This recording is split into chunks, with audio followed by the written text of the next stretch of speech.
Assalamualaikum warahmatullahi wabarakatuh. Selamat datang kembali ya di channel Agaramaths. Pada kesempatan kali ini kita akan membahas persiapan untuk SNBT tahun 2023 penalaran umum ya. Langsung saja soal nomor 1.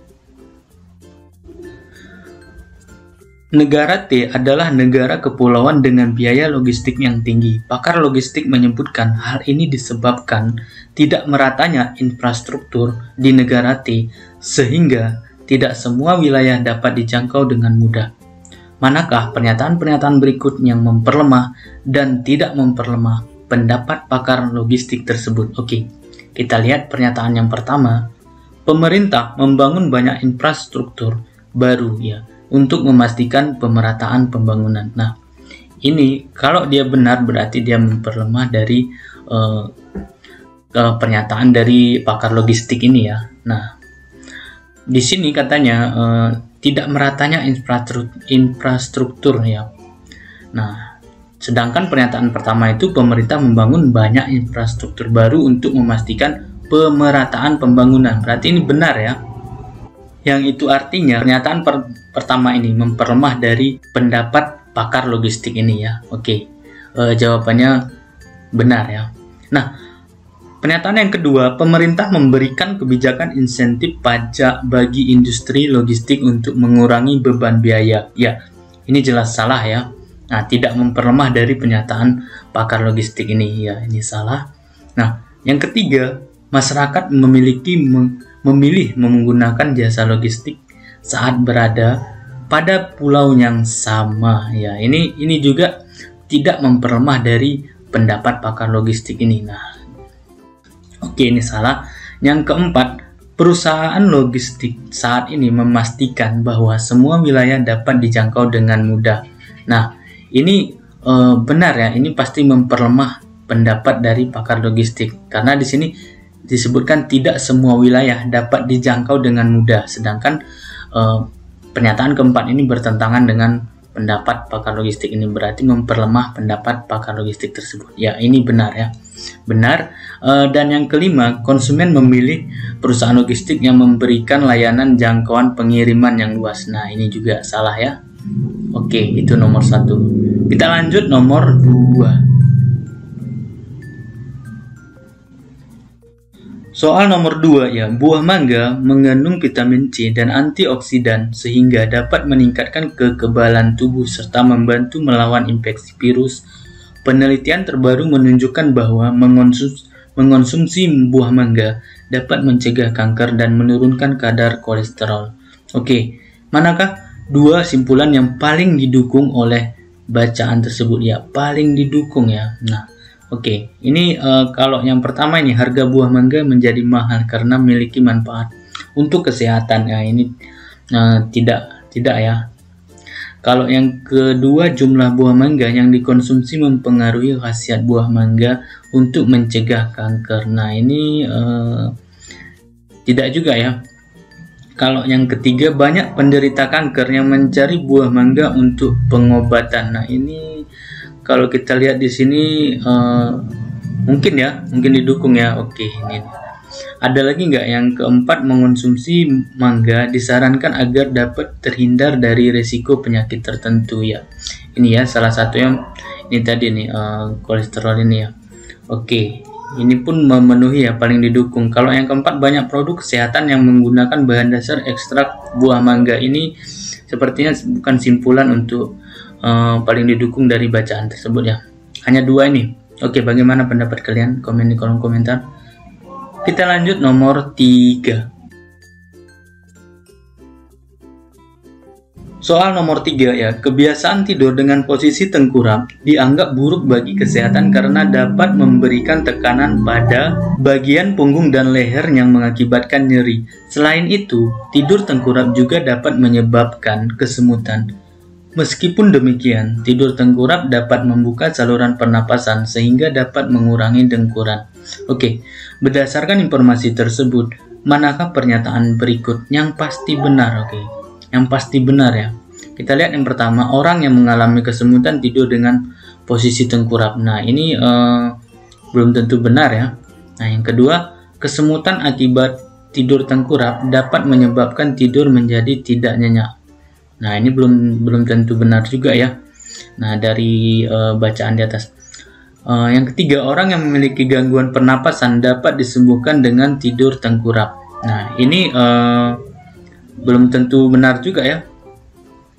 Nah, yang keempat, nyeri punggung dan leher dialami oleh orang yang mendengkur. Nah, ini belum tentu benar juga yang dari atas ini. Yang kelima, dengkuran sebagian orang yang tidur tengkurap berkurang. Nah, ini ada di bacaan ini ya, sehingga dapat mengurangi dengkuran. Nah, ini jawabannya ini pernyataan yang kelima ya. Oke, bagaimana menurut kalian? Nah, kita lanjut nomor 4. Soal nomor 4, apabila sudah siap panen, jeruk akan terasa empuk jika ditekan, kulitnya berwarna kuning langsat, dan jika tergores, keluar aroma wangi. Hal-hal tersebut membuat nilai jual jeruk semakin tinggi. Jika buah jeruk terasa keras jika ditekan, berwarna hijau dan tidak mengeluarkan aroma, manakah simpulan yang benar? Nah, ini jelas ya. Nah, kalau di teks yang di atas itu jeruknya sudah masak ya atau matang, sedangkan yang ditanyakan ini pasti jeruknya masih mentah ya, atau belum belum siap dipanen ya. Oke, jawabannya ini jelas A ya. Oke, yang pertama. Kita lanjut nomor 5. Soal nomor 5 ya, hadiah wisata ke luar negeri diberikan oleh perusahaan jet jika pekerjaannya memiliki penilaian kinerja yang sangat baik 2 tahun berturut-turut dan dinominasikan oleh rekan kerja dan atasannya.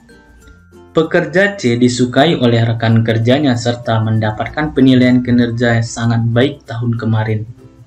Simpulan berdasarkan informasi tersebut adalah pekerja C layak mendapat hadiah wisata ke luar negeri di perusahaan jet. Manakah pernyataan berikut yang menggambarkan kualitas simpulan tersebut? Oke, di sini kita lihat ya, penilaian kinerjanya itu sangat baik 2 tahun berturut-turut. Sedangkan di sini pekerja C disukai oleh rekan kerjanya serta mendapatkan penilaian kerja sangat baik tahun kemarin. Nah, di sini tahun kemarin 1 tahun ya. Artinya tahun ini belum tentu dia baik gitu ya. Nah, jadi belum tentu juga pekerja C ini layak mendapatkan hadiah. Nah, jadi simpulannya itu pasti benar, salah ya. Mungkin benar, salah juga ya. Nah, pasti salah ya, pasti salah ya. Oke, jawabannya C. Karena belum tentu ini pekerja C ini baik pada tahun ini atau tahun sebelumnya itu dari kemarin ya. Oke, kita lanjut nomor 6. Soal nomor 6 ya, dewasa ini pemanfaatan kendaraan yang ramah lingkungan banyak digunakan oleh masyarakat. Dengan pemanfaatan ini, konsumsi bahan bakar minyak di masyarakat mampu mendatangkan efisiensi sebesar 20% sampai 30% setiap tahunnya.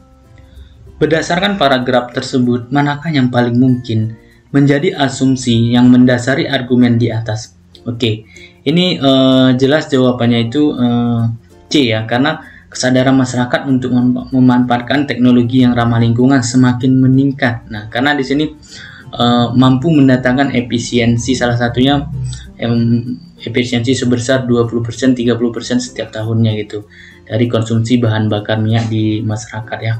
Nah, jawabannya C ya. Oke, kita lanjut nomor 7. Soal nomor 7. Nah, ini jelas ya. 5 ke 7 tambah 2, 7 ke 9 tambah 2, 9 ke 11 tambah 2. Berarti sebelah kiri dari 5 ini adalah 3 ya. 3 tambah 2, 5. Jawabannya 3. Lanjut nomor 8. Soal nomor 8, tabel berikut menunjukkan jumlah siswa yang lulus dan gagal pada ujian bahasa Indonesia yang dilaksanakan dalam 5 gelombang. Nah, ini dari gelombang 1 sampai 5. Nah, ini ada yang lulus, ada yang gagal ya. Pada gelombang berapa persentase kelulusan tertinggi terjadi? Nah, persentase kelulusan tertinggi terjadi jika yang lulus lebih banyak dari yang gagal dan marginnya selisihnya itu paling besar ya. Jika kita hitung gelombang 1 itu 26 ke 14 itu selisihnya 12 ya, 12. Nah, gelombang 2 28 ke 12 yang gagalnya 12 itu selisihnya 16 ya, 16. Gelombang 3 itu 32 ke 28 itu selisihnya 4. Nah, 25 ke 15 selisihnya itu 10 ya. Nah, 14 ke 16 itu selisihnya negatif 2 ya. Karena lebih banyak yang gagal ini. Nah, negatif 2. Nah, jadi yang paling besar marginnya itu adalah gelombang kedua ini 16. Jadi jawabannya jelas ya. 2 ya, gelombang kedua. Oke, kita lanjut nomor 9. Soal nomor 9, 2 dus minuman dibagikan kepada 4 kelompok kerja dengan ketentuan sebagai berikut ya. 1. Kelompok B mendapatkan 2 kali lebih banyak dibandingkan kelompok C. Nah, ini bisa ditulis dalam persamaan matematikanya 2B 2 kali lebih banyak dari kelompok C, berarti B sama dengan 2 kali C gitu dia. Nah, yang kedua, kelompok A mendapatkan setengah bagian keseluruhan. Itu artinya kelompok A sama dengan, ini ada 4 kelompok tadi ya, berarti setengah dari A tambah B tambah C tambah D gitu. Nah, yang ketiga, kelompok C dan D mendapatkan pembagian sama rata dari minuman yang tersisa. Nah, ini kita nggak tahu nih berapa yang tersisa ya. Artinya C dan D ini sama dari minuman yang tersisa. Yang keempat, setiap dus berisi 24 kotak minuman ringan ya. Ada berapa tadi dusnya? Ada 2 dus ya. Berarti kalau satu kotak itu 24, nah 2 dus berarti 2 dikali 24 sama dengan 48 kotak ya, kotak.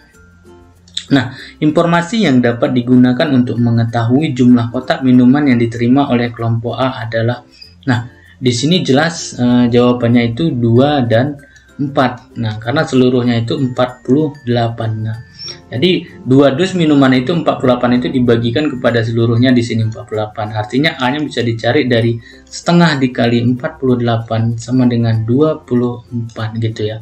Jadi pernyataan 2 dan 4 bisa mencari jumlah kotak minuman yang diterima oleh kelompok A. Ya, jawabannya 2 dan 4 ya. Oke, kita lanjut nomor 10. Soal nomor 10 berikut ini adalah data pengunjung 2 fasilitas umum, yaitu perpustakaan dan museum pada bulan Januari 2022 dari hari Senin sampai dengan Jumat. Nah, ini dia ya. Berdasarkan data tersebut, jumlah pengunjung terendah kedua fasilitas tersebut terjadi pada hari, nah ini jelas ya. Ini jumlah pengunjung sebelah kiri ini ya, ini frekuensinya. Nah, kita lihat aja diagram garisnya ini yang paling rendah ya, mendekati ke bawah ya. Nah, yang paling rendah itu di sini. Nah, ini dia. Itu untuk yang warna biru, kalau yang warna ini warna oranye ya, kuning. Nah, itu ini. Nah, ini terjadi pada hari Selasa ya. Jawabannya Selasa.